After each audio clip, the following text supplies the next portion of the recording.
குமரி கண்டத்தில் தோன்றி முதல் இடை கடை என்ற முச்சங்கங்களால் வளர்க்கப்பட்டு 3000 ஆண்டுகள் தாண்டியும் நிலைத்திருக்கும் என்னுடைய அன்னை தமிழை முதற்கண் வணங்கி இங்கு வந்துள்ள மக்களையும் நடுவர் அவர்களையும் என்னுடைய வணக்கத்தை தெரிவித்துக் கொள்கிறேன். ஐயா, அவர் எதிர்கட்சி தோழர் பேசும்போது சொன்னார், இன்றைய வேட்டிக்கு நம்ம அணிகிறோம் இல்லையா, பேண்ட் சட்டை அணிகிறது வந்து மேலை நாட்டு கலாச்சாரம் நம்மளை பண்படுத்துது அப்படின்னு சொன்னார். ஐயா, நான் இப்போ ஒரு 6 மாசத்துக்கு முன்னாடி ஒரு மாலுக்கு போயிருந்தேன். அங்க போயிட்டு எனக்கு தேவையான பொருட்கள்லாம் வாங்கிட்டு நான் வெளியில திரும்புறப்ப ஒரு முதியவர் வந்து என்ன பண்ணார் அப்படின்னா வேட்டியும் சட்டையும் அணிச்சிட்டு உள்ளக்க வராரு. அப்ப வந்து அங்க ஒரு 4 இளைஞர்கள் என்ன பண்றாங்க அப்படின்னா தூரத்துல நின்று அவர் வேட்டி அணிஞ்சிருக்கிறத பத்தி வந்து கேலி பண்ணி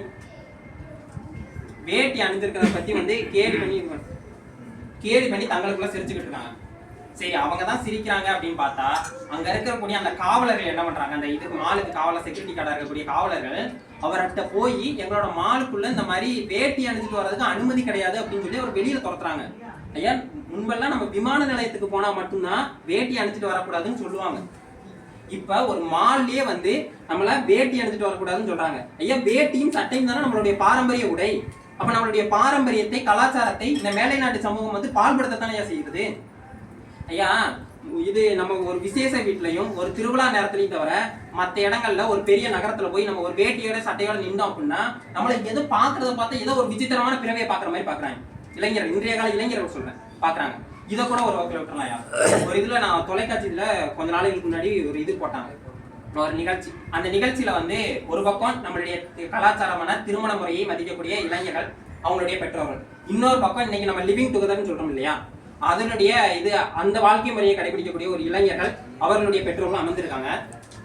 அப்போ வந்து என்ன நடக்குது அப்படின்னா அந்த இது லிவிங் டுகெதர் அப்படிங்கிற அந்த இதுல வாழ்றாங்க இல்லையா, அதுல ஒரு இளைஞர்கிட்ட கொடுக்குறாங்க இது மைக்கை கொடுத்து பேச சொல்றாங்க. இது உங்களுடைய வாழ்க்கை முறையை பத்தி சொல்லுங்க அப்படின்னு சொல்லும்போது அந்த இளைஞன் சொல்றான், அவன் வந்து 3 வருட காலமா வந்து லிவிங் டுகெதர்ல இருக்கானா. அவனுடைய காதலிக்கு வயது 27, அவனுக்கு வந்து வயது 21. அப்போ 3 வருஷத்துக்கு முன்னாடி அப்படின்னா அப்ப அவனுக்கு வயசு 18, அவனுடைய காதலியோட வயசு 24. சரியா, இதுக்கு உன்னுடைய அம்மா அப்பா எப்படி ஒத்துக்கிட்டாங்க அப்படின்னு கேட்கும்போது அவன் வந்து என்ன பண்றான் அப்படின்னா எங்க அம்மா பின்னாடி தான் உட்காந்துருக்காங்கன்னு சொல்லி மைக்கு கொடுத்துறான். அவங்க கிட்ட கேட்கறாங்க, இது உங்களுடைய பையன் இந்த மாதிரி இது சொல்றானே, ஒரு 18 வயசு சிறுவனை வந்து எப்படி நீங்க இந்த மாதிரி இதுல இருக்க விட்டீங்க அப்படின்னு கேட்கும்போது அவங்க சொல்றாங்க, அவனு தான் மேஜர் ஆயிட்டான்ல அப்படின்னு சொல்றாங்க. அதுக்கப்புறம் என்ன சொல்றாங்கன்னா, இந்த மாதிரி வந்து 2 பேரும் எங்கள்கிட்ட காதலிக்கிறோம்னு சொன்னாங்க, எப்படி 3 வருட காலம் வந்து வெயிட் பண்ணி நீ திருமணம் பண்ணிக்க போறியா, இல்ல நாங்க வந்து நீ வந்து லிவிங் டுகெதர்னு சொல்றாங்களா அந்த மாதிரி வாழ போறியா அப்படின்னு கேட்கும்போது, இல்ல நாங்க இந்த மாதிரி லிவிங் டுகெதர்ல வாழ போறோம் அப்படின்னு சொல்லி நாங்க சொன்னோம். அதுக்கு வந்து அவங்க சொன்னாங்க நாங்க ஏத்துக்கிட்டோம் அப்படின்னு வந்து சொல்றாங்க. அப்போ வந்து இன்னொரு கேள்வி கேட்கறாங்க, இது அப்படி அந்த லிவிங் டுகெதர்ல இந்த 3 வருட காலத்துல இருக்கும்போது ஒரு குழந்தை அவங்களுக்கு பிறந்திருக்கு, அதுக்கப்புறம் உங்க பையனுக்கு அந்த பொண்ணை பிடிக்கலன்னா என்ன பண்ணிருப்பீங்க அப்படின்னு கேட்கும்போது அந்த பெண் வந்து ஒரு வேற கணவனை கல்யாணம் பண்ணிட்டு போயிருவான், இன்னைக்கு வந்து அது சாதாரண விஷயம் அப்படின்னு சொல்றாங்க. ஆனா நம்முடைய பண்பாட்டுல என்ன சொல்லியிருக்காங்க ஐயா, பொருந்தா காமம் கைக்கிளை, இது பொருந்தா காமத்தை பத்தி சொல்லியிருக்காங்க, கைக்கிளை பத்தி சொல்லியிருக்காங்க, அகவாழ்க்கையை பத்தி சொல்லியிருக்காங்க, கற்பு களவும் சொல்லியிருக்காங்க. அப்போ நம்முடைய கலாச்சாரத்தை மேலை நாட்டு கலாச்சாரம் பண்படுத்தத்தான் இது பால்படுத்தத்தானே செய்கிறது. அதே மாதிரி இது இப்ப நம்ம செல்ல வந்து சொன்னாங்க, செல்லுல வந்து நம்ம நிறைய இது நல்ல விஷயங்களை கத்துக்கிறோம் அப்படின்னு. நீங்க வந்து நிறைய இதுல கேள்விப்பட்டிருக்கலாம், இது ஃபேஸ்புக்ல பார்த்து காதல் பண்ணேன், இது இன்ஸ்டாகிராம்ல பார்த்து காதல் பண்ணேன் அப்படிங்கிற வந்து சொல்லி கேள்விப்பட்டிருக்கலாம். அதெல்லாம் வந்து வேற விஷயம். இப்போ நான் என்ன சொல்றேன் கேளுங்க, இன்ஸ்டாகிராம்ல எனக்கு தெரிஞ்ச ஒரு பையன் என்ன பண்றான் அப்படின்னா காதலிக்கலாம். அந்த பக்கம் ஒரு டிவில பொண்ணு இது போட்டோ காட்டுவாங்க இல்லையா, அந்த பக்கத்துல ஒரு பொண்ணுடைய போட்டோ இருக்கு. இவன் வந்து பேசுறான். இவன் எப்படி பேசுறான் அப்படின்னா இவனும் ஒரு பெண் மாதிரி ஒரு போட்டோ முன்னாடி வச்சுட்டு பேசுறான். இவனுக்கு வந்து ஒன் சைடு கால், 2 பேரும் அப்படியே பழகுறாங்க. ஒரு 6 மாச காலம் போயிருது. அதுக்கப்புறம் என்ன நடக்குது அப்படின்னா இவனும் அவங்களும் வந்து ஒரு இடத்துல சந்திக்கலாம் அப்படின்னு போகும்போது இவன் வந்து போயிடுறான். அவங்கள பார்க்கணும் அப்படின்னு காத்துட்டு இருக்கான். அந்த பக்கம் வர்றது ஒரு பையன். அதாவது இன்றைய சமூகத்துல அப்ப நம்ம எதையுமே நம்ப முடியல. நம்ம ஒரு செல்லுல பாக்குற ஒரு இதுல வந்து நம்ம கிட்ட உண்மைத்தன்மை இருக்கான்றத நம்மளால நம்ப முடியல. அது மட்டும் கிடையாதுயா, என்னுடைய அறையில இருக்கக்கூடிய ஒரு தோழனே வந்து என்ன பண்றான் அப்படின்னா அதே மாதிரி ஒரு பொண்ணு டிவியை வச்சு பசங்க இது இன்னொரு பொண்ணு பேசிட்டு இருக்கேன்னு சொல்லுவான்.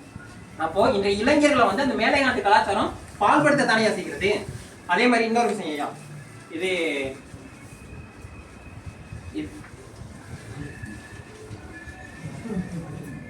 இந்த இதுல இத மேலை நாட்டு கலாச்சாரத்துல வந்து ஒரு முறை இருக்கு. அதாவது ஒரு 13 வயசு ஆயிருச்சு அப்படின்னா ஒரு தனி அறை கொடுத்துட்டு அவங்கள வந்து தனியா போய் இருக்க விட்டு அதுக்கப்புறம் அவங்க பசங்களோட ஒரு 18 வயசுக்கு மேல அவங்களோட வாழ்க்கை எப்படி மாறி அப்படின்னு கேட்டீங்கன்னா என் வாழ்க்கை என் முடிவு அப்படிங்கிற மாதிரி ஒரு இதுல அந்த கான்செப்ட் வந்து பெரும்பாலான மேலை நாடுகள்ல இருக்கக்கூடிய ஒரு கலாச்சாரம். அதை வந்து நம்ம பசங்க எப்படி எடுத்துக்கிட்டாங்க தெரியுமா? ஒரு காலேஜ் பையன் படிக்கிறான், அவனும் இன்னொரு காலேஜ் பொண்ணும் லவ் பண்றாங்க. வீட்டுல வந்து அந்த பையன் சொல்லும் போது அவங்க அப்பா அம்மாக்கும் இவனுக்கும் வந்து பெரிய பிரச்சனையாயிருக்கு. கூட்டிட்டு 3 வருஷம் கழிச்சு போயிட்டான். அங்க இருந்து இது திரும்பி அவங்க பக்கத்து ஊர்ல நடந்த ஒரு விஷயம். அங்க இருந்து இதுல வரும்போது திரும்பி வரும்போது ஒரு கை குழந்தையோட வர்றாங்க 2 பேரும் 3 வருஷம் கழிச்சு வரும்போதே இந்த இதுல நாங்க கேட்கறோம் ஏன்டா அந்த மாதிரி பண்ண இது அப்படின்னு கேட்கும்போது இது என் வாழ்க்கை என் முடிவு அப்படின்னு சொல்றாங்க. அப்போ மேலை நாட்டு கலாச்சாரத்தை நம்மளுடைய இளைஞர்கள் எப்படி எந்த பார்வையில எடுத்துக்கிறாங்க அப்படின்னு பாருங்க. அப்போ நம்ம வந்து மேலை நாட்டு கலாச்சாரம் வந்து நம்ம இளைஞர்களை பால்படுத்தி கொண்டுதானே நடுவர்கள் இருக்கிறது. நம்ம ஒரு 1/2 மணி நேரம் செல்லை எடுக்கணும் அப்படின்னு நினைச்சா கூட நம்ம அந்த இதுல செல்லுல ஒரு 1/2 மணி நேரத்தை செலவிடணும், ஒரு பொழுதுபோக்குக்காக பார்க்கணும்னு நினைச்சா கூட நம்மள அறியாமலே ஒரு 5 மணி நேரத்துக்கு மேல அந்த இதுல செலவு பண்ணிடும். அப்போ இந்த மேலை நாட்டு கலாச்சாரம் நம்மளுடைய இளைஞர்களை கலாச்சாரத்தை பால்படுத்தி கொண்டு மட்டும்தான் இருக்கிறது என்று தீர்ப்பு வழங்கும் மாதிரி கூறி நன்றி.